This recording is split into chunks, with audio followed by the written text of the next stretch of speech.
Chapter 5. $1,000,000. Me and my bestest friend named Grace rode the bus home together.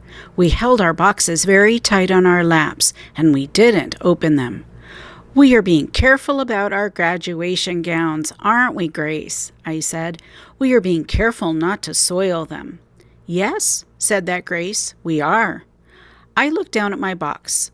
"I am very proud of us for not opening these things," I said. "I am very proud of us, too," said that Grace. We rode and rode. I did a sigh. "It's too bad we can't just peek at them a little bit, though, isn't it, Grace?" I said. "One teensy peek wouldn't even hurt anything, I bet." That Grace didn't say anything. I tapped on her. "Okay, here's what I'm thinking, Grace. I'm thinking we should do one little peek, and that's all," I said. "What do you say, friend?"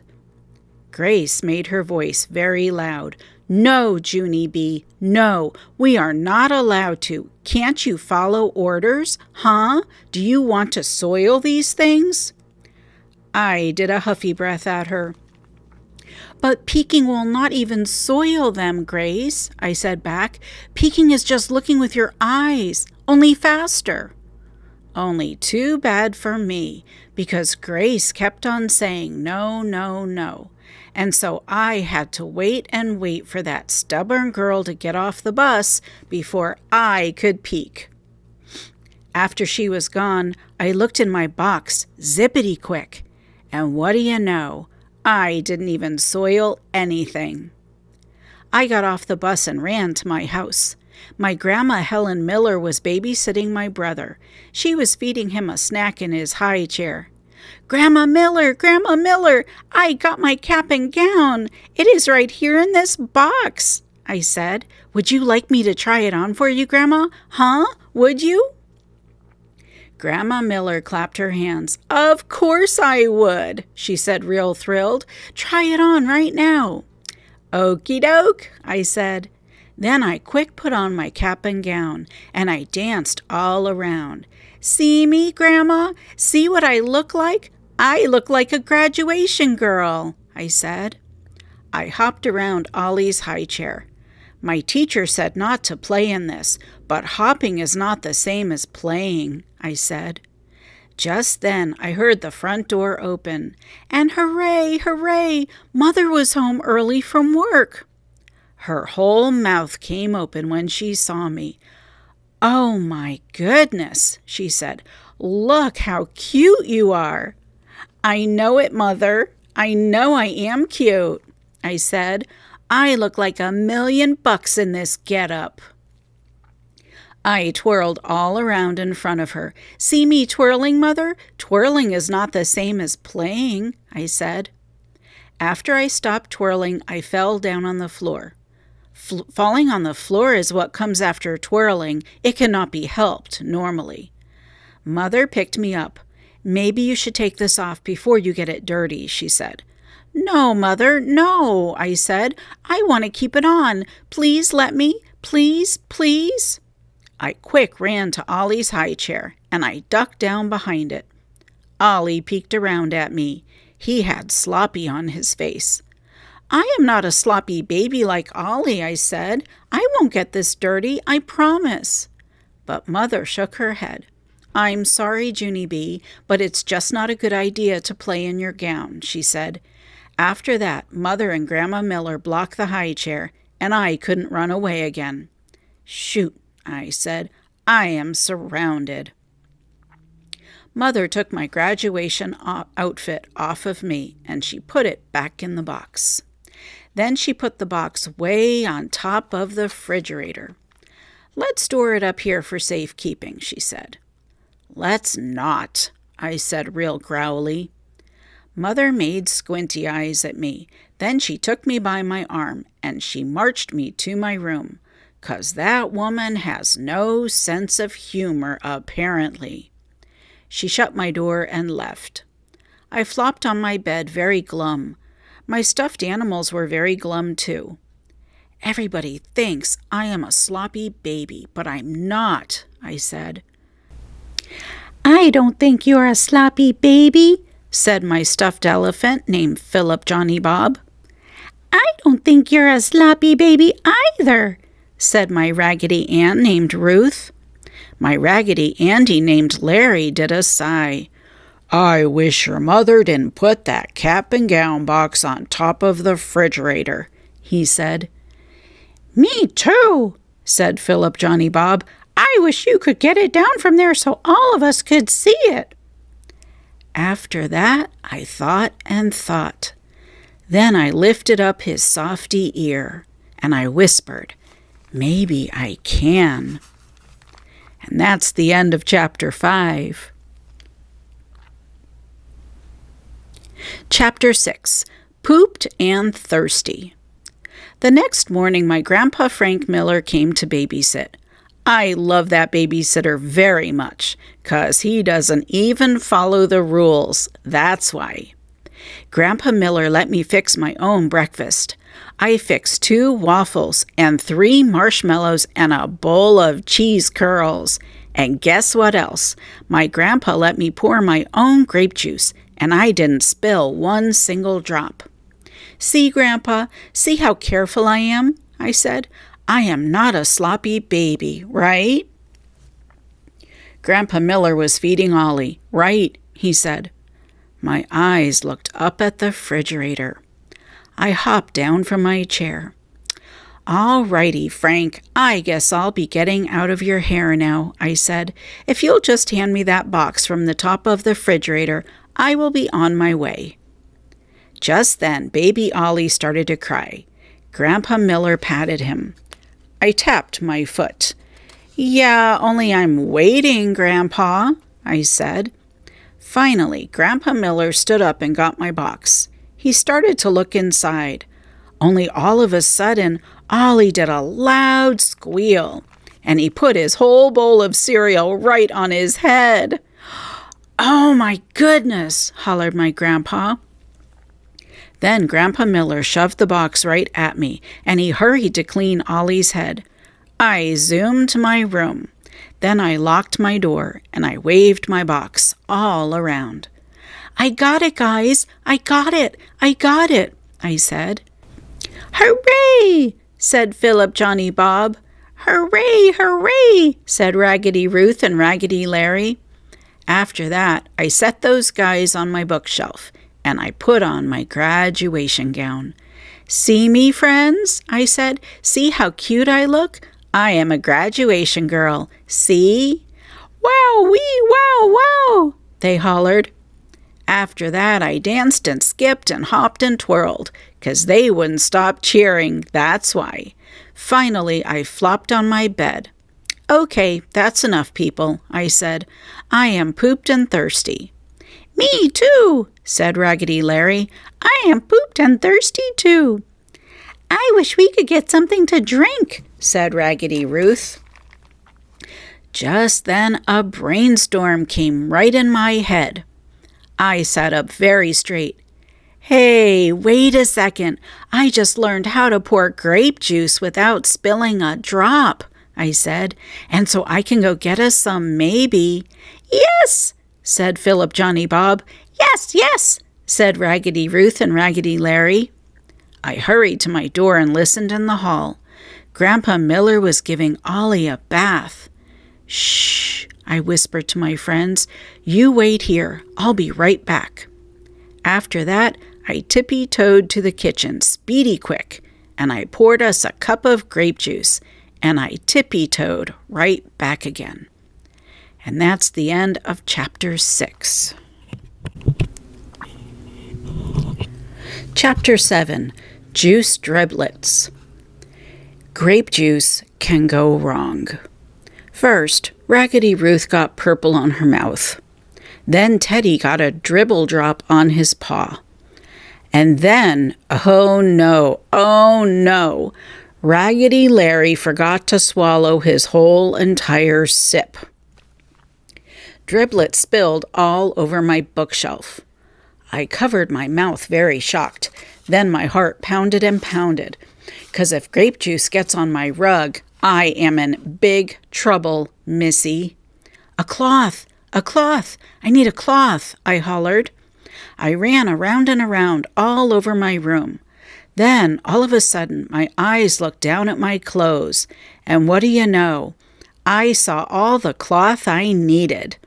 I quick took it off of me, and I soaked up the driblets. My shoulders felt relief in them. "Phew, that was a close one," I said. After that, I walked to my bed, and I plopped on my pillow. "My brain was a genius to think of that," I said. I breathed and breathed. Then, all of a sudden, I did a teensy frown, 'cause something did not feel right here, possibly. I covered my head with my sheet. Then I turned my head very slowly, and I peeked out at my bookshelf. My stomach did a flip-flop, because I saw my graduation gown, that's why, and it had juice driblets soaked into its front. I looked at Raggedy Larry real mad.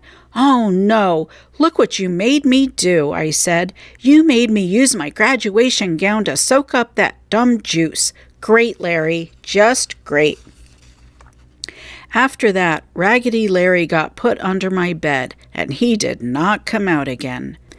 Juice driblets do not go away, not even if you erase them with your brand new eraser, or if you color them with your new white crayon, or if you brush them with Daddy's new whitening, brightening toothpaste.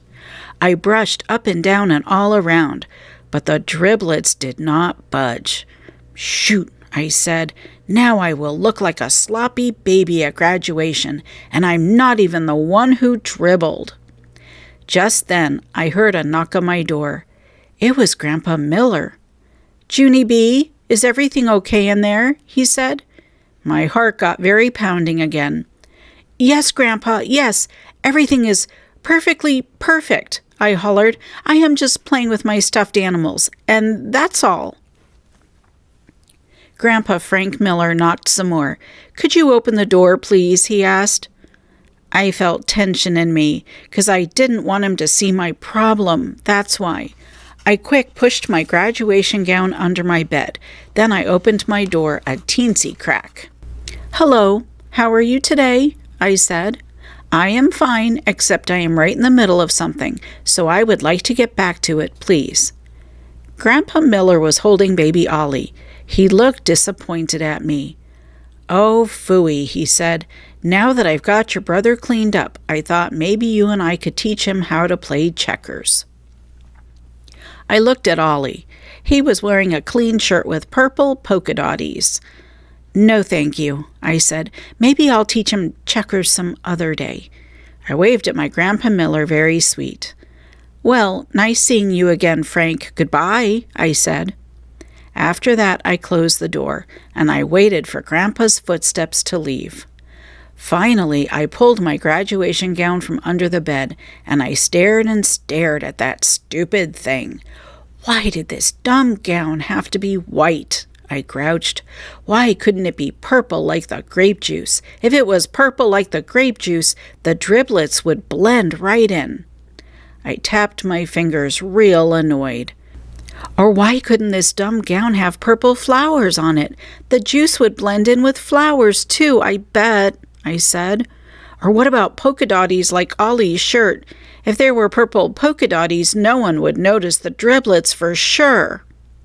Just then, I sat up very fast, 'cause I was getting another brainstorm in my head, I believe. I zoomed straight to my desk. Then I looked through all my drawers, and I found my colored markers. I laughed real happy. Then I spread my graduation gown on the floor, and I worked and worked very hard. And guess what? When I finally got done, you couldn't even see the driblets, hardly. My brain is a genius after all, I said. After that, I put my cap and gown in the box again, and I took it back to my Grandpa Miller. "All righty, Grandpa," I said. "You can put this back on the refrigerator now, please." Then I smiled real big, because guess what else? He did. And that's the end of Chapter 7. Chapter 8, getting ready. Room 8 and Room 9 practiced for graduation together. We practiced on the stage in the auditorium, 'cause a stage is where people get diplomas, of course. Mrs. showed everyone how to walk up the steps without tripping. She played music for us to march in with. And guess what? Room 9 marched better than Room 8. Except Polly Allen Puffer kept bowing real silly, and Linny kept stepping on people's heels. Plus, Shy William ran out of the auditorium and down the hall, and Gus Vallone had to chase him around the parking lot. After that, Principal talked to William a real long time. Plus, also, his mother was called in, I believe. I am not like William, I told Lucille and Grace. I am not even nervous of walking up on that stage, hardly. Me neither, said that Grace. I am not nervous of walking up on that stage, hardly either. Lucille fluffed her fluffy hair. My Nana says that I was born to be on the stage, she said. Nana says that people enjoy looking at me because I have a feast for their eyes. After that, Lucille wrinkled her nose very cute, and she skipped around and around in a circle. Grace and I watched her for a real long time. Then, finally, Lucille stopped skipping, and all of us hugged and hugged, 'cause we are the bestest 3 friends I ever even saw. Graduation week went by very fast. Friday night came in a jiffy. I felt so excited I couldn't even eat my dinner that good. I got down from my chair, and I ran and ran all around the house. Settle down, said Daddy. Settle down, said Mother. Settle down, I hollered. Then I laughed real loud, 'cause I am a hoot, that's why. Finally, it was time to go. Mother got my graduation box off the top of the refrigerator. I jumped up and down.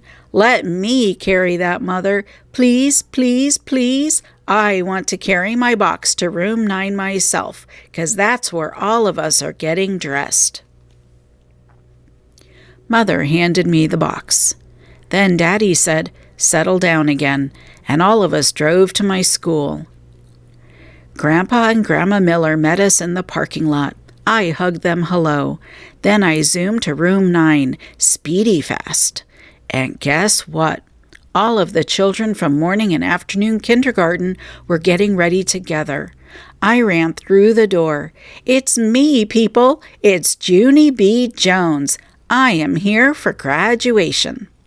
Lucille and Grace came rushing over. They were already wearing their caps and gowns, and they looked marvelous, I tell you. Hurry up, Junie B., said Lucille. Hurry up and put on your cap and gown. Our teacher's going to take our picture. Yes, said that Grace. Hurry, hurry. She quick grabbed my box away from me, and she took out my cap and gown. Grace did a gasp. Oh, no, Junie B., what happened? She said. What happened to your cap and gown? My stomach felt squeezy and sickish, 'cause that outfit looked spottier than I remembered. Put it down, Grace, I said. Don't show people. I don't want anyone to notice. Lucille laughed very loud. But that's so dumb, Junie B., she said. How could people not notice? You colored big purple splotches all over your graduation clothes. I did a huffy breath at that girl. Those are not big splotches, Lucille, I said. Those are purple polka dotties that I drew to blend in my juice driblets. And that is a whole different ball game, madam. Just then, some of the children heard me yelling. They turned to look. Great, Lucille, I said. Now look what you did. You called attention to myself, and so now how can I even blend in? After that, I quick grabbed my graduation gown, and I ran to the back of the room. Just then, I heard a voice. Junie B. Jones! I looked to the front of the room. It was my teacher. Mrs. stretched her neck to look back at me.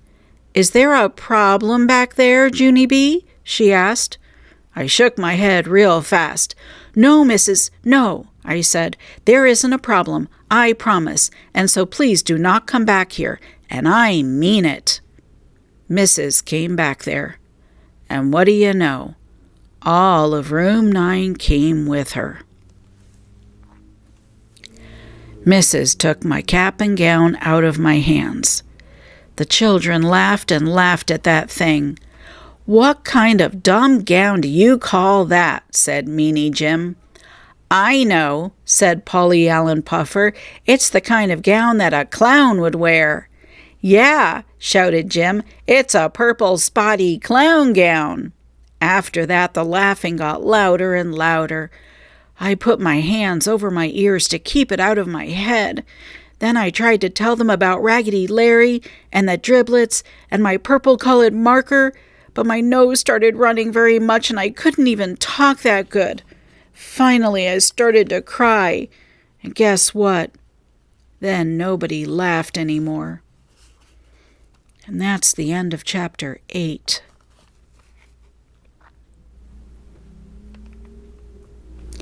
Chapter 9, The Time of My Life. Mrs. took me in the hall. She wiped my face with a tissue, and we talked about my graduation gown. Mrs. said I would look darling in that dotty thing, 'cause purple is her favorite color, plus grape juice is her favorite kind of drink. I kept on crying, 'cause I didn't actually buy it, that's why. Pretty soon Mother and Daddy came hurrying to room 9. They brought Grandpa Miller with them. Their eyes popped out at my spotty, dotty gown. I'm sorry, please don't yell at me," I said, "'cause I'm already crying, see? Plus, wearing this dumb clown gown will be punishment enough." Mother and Daddy didn't yell. They said we would talk about this problem later. After that, Mother helped me put on my cap and gown, and she hugged me very nice. Then Daddy grinned, and he said I looked cute in dots. "She does look cute," said Grandpa Miller, "and not only that, but when she goes on the stage, she'll be easy to spot." He winked at me. I did a giggle, 'cause that man is a silly joker, that's why. Finally, Mrs. patted me. "Are you feeling better now, Junie B?" she asked. "Are you ready to go back inside and be with your friends?" I shrugged, kind of worried. "Sure she is. Of course she is," said my grandpa. "My goodness, this is Junie B. Jones." After that, he stood me up straight and tall, and he faced me to my classroom. Then I breathed in a big breath, and me and Mrs. went back into room 9. Polly Allen and Jim jumped out at me. "Surprise!" they hollered. "Surprise! Surprise!" "Surprise!" hollered my bestest friend named Grace. I looked at those people very shocked.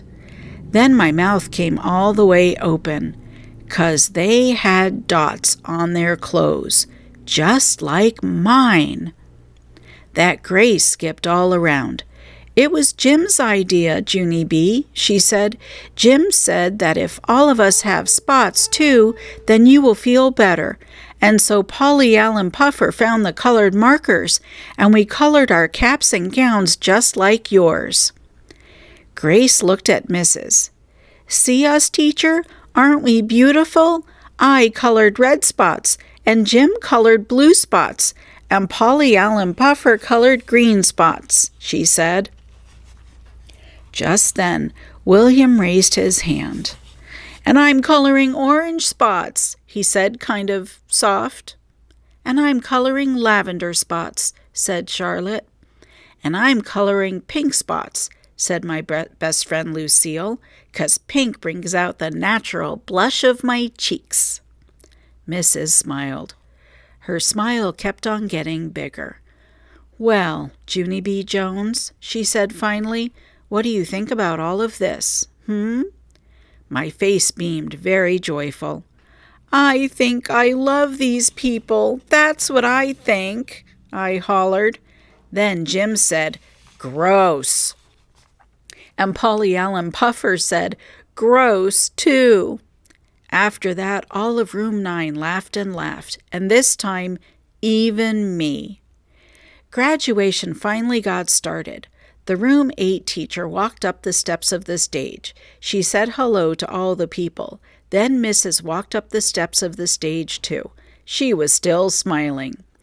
"Families and friends, I've been a teacher for a very long time," she said, "but in all my years of teaching, these are some of the most colorful graduates I've ever seen." Mrs. held out her arms. "Ladies and gentlemen, we are proud to present the graduates of Room 8 and Room 9. Just then the music started, and all of the children walked into the auditorium. The audience chuckled at us, very happy. Room 9 chuckled back at them.